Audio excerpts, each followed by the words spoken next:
Hi, my name is Ed Down and I'm going to be serving at St James in the City. So I was born in Oxford and grew up there for all my childhood. I then went to university at Oxford as well and I studied chemistry.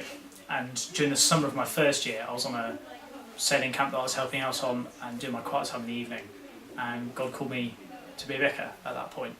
And I had no idea that it was coming. It came basically out of the blue. Although looking back, I can see some things that God had been doing in the few weeks before that kind of pointed me towards it. So I went and spoke to my chaplain at university when I got back, and she was brilliant and got me straight onto a vocation advisor to make sure that I could start the journey properly.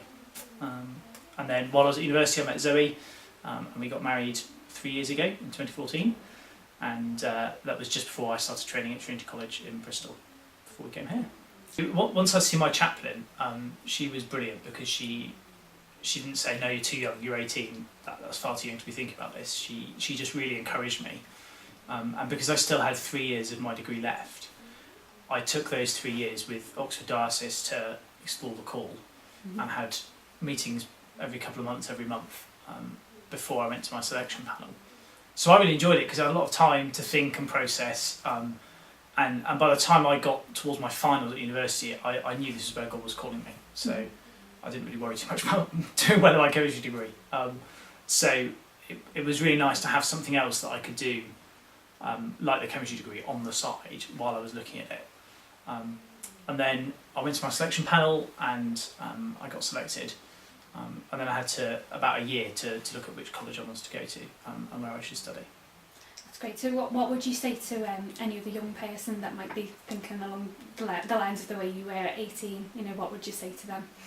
I'd just say go for it. You know, starting the process doesn't commit you to finishing it in a year and then that's it, decision made. You can take the time that you need, you can always pause it, but if you think it's really what God's calling you to, then get on with it and do it, because it's been the best thing I've done and it's enabled me to start here young and spend the rest of my life doing it. And I think if I'd have waited 10 years, I'd have really regretted missing out on those 10 years before I got to training and ordination after that. Tell me a little bit about St James in the City then. Is there anything that you're really looking forward to getting involved with within that parish? So St James is really exciting because the church is only about 10 years old, although the building is much older. The vicar, Neil, is really good at growing a church, so I'm really excited to learn how I can do that and what he's done at St James to grow the church from literally nothing to, you know, the 100 people they have on a Sunday now in term time. So I'm really looking forward to learning from him and just to engaging with people.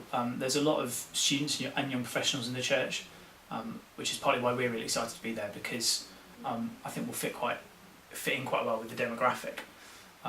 So that's great. And part of the plan is for me, towards the end of my curacy, to build up a team of 20 people and to take a church plant from St James and go somewhere else in Liverpool with that plant and help an existing church or start a new church to grow again. So that's a really exciting thing for me to look forward to in a few years' time. Tell me a little bit about yourself then. Any hobbies and interests? So I love sport, particularly cricket. I play a lot of cricket. I played my first match already for a team in Liverpool. It was one of the first things I did when I got here. So I love playing it and watching it as well. But any sport in general. I try and play football regularly. I go sailing in the summer morning as well for a week. So I love that. I also love music. I've learned the piano since I was 6, and I can play the organ a bit as well. And that's the way I can really relax and just take some time off, I guess, to do that.